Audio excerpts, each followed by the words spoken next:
बच्चों, आज मैं बात करूंगा पत्रकारों के लिए आचार संहिता की। और आचार संहिता क्या चीज़ है? आचार संहिता हर व्यक्ति के लिए आचार संहिता है। हर व्यक्ति के लिए ये कानून बना हुआ है। यदि वो गलत काम करता है तो ठीक ऐसे ही समाचार पत्रों के लिए भी और समाचार पत्रों के पत्रकारों के लिए भी आचार संहिता बनी हुई है।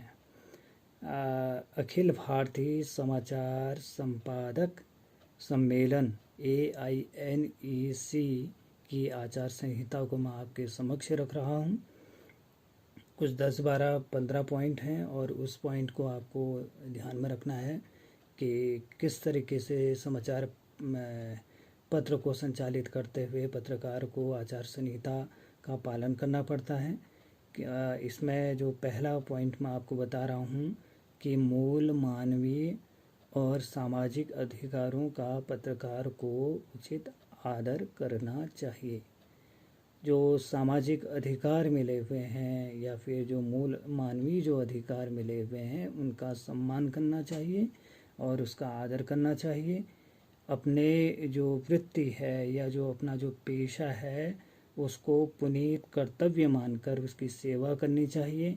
और पत्रकार को हमेशा एक कर्मनिष्ठ होना चाहिए और एक निष्ठावान व्यक्ति होना चाहिए। ये पहला मैंने एक उसका आचार संहिता का एक कोड बताया।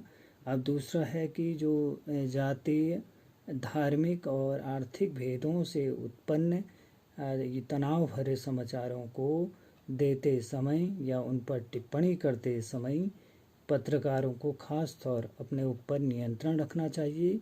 कभी कभी क्या हो जाता है कि जब जातीय या फिर धार्मिक या आर्थिक भेद में यदि इसका पूर्वाग्रह अगर किसी व्यक्ति या किसी पत्रकार पर होता है तो वो किसी एक पक्ष को संज्ञान में लेकर एक पक्ष के साथ खड़ा होता दिखाई देता है। तो इस पर यदि पत्रकार किसी भी जाति का हो, किसी भी धर्म का हो, किसी भी संप्रदाय का हो तो उसे अपने पर क्या करना होगा? नियंत्रण करना होगा। और तीसरा जो पॉइंट मैं आपको बता रहा हूँ कि पत्रकार यह देखे कि जो समाचार पत्र में जो छप रहा है या उसमें तथ्य की गलती तो नहीं है या कोई हकीकत को तोड़ मरोड़ कर तो नहीं छापा गया है या कोई आवश्यक चीज़ें छुपाई तो नहीं गई हैं।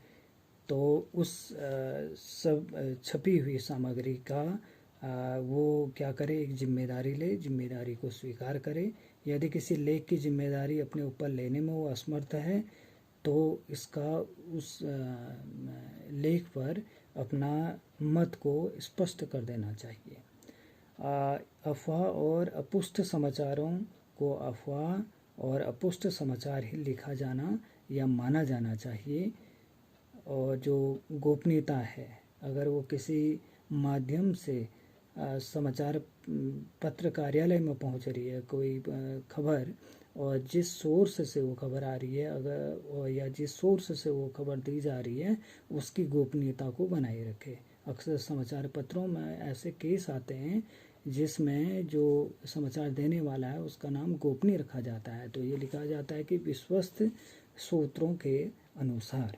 वो इसलिए लिखा जाता है क्योंकि हमें जो सोर्स है उसकी गोपनीयता भी बनाए रखनी है, अन्यथा उस सोर्स को शारीरिक मानसिक उत्पीड़न उसका हो सकता है, कोई उसको मार सकता है, पीट सकता है, झपट सकता है।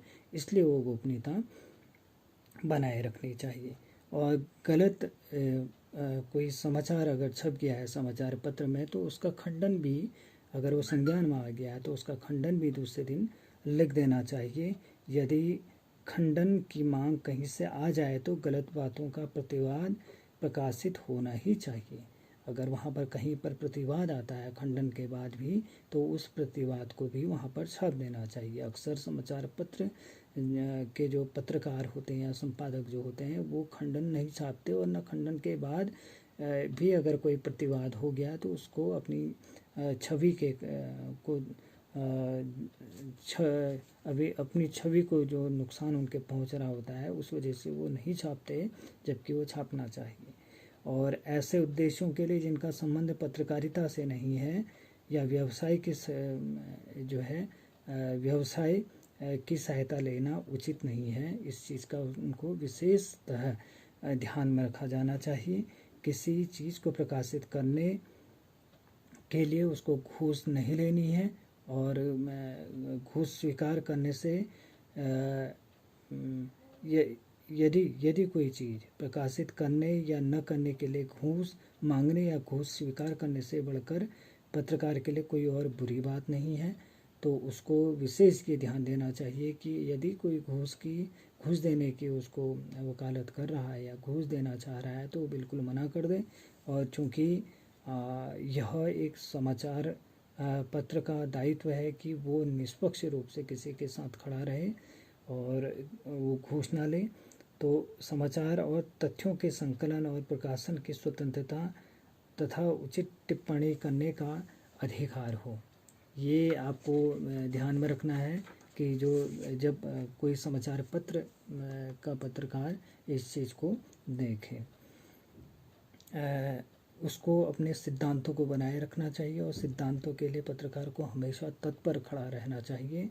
पत्रकार अनुचित उपायों से अपने सहयोगियों की वृत्ति को खराब न करें, उनके चरित्र को नुकसान पहुंचाने का प्रयास न करे, उनको मानसिक रूप या शारीरिक रूप से आघात पहुंचाने का प्रयास न करे, है ना। वित्तीय स्थिति का किसी काम के लिए दुरुपयोग नहीं करना चाहिए। अपनी पहुंच का गलत फायदा नहीं उठाना चाहिए। और नया जो पॉइंट है, पत्रकारों को अपने सहयोगी पत्रकारों और सार्वजनिक कार्यकर्ताओं का सम्मान करना चाहिए।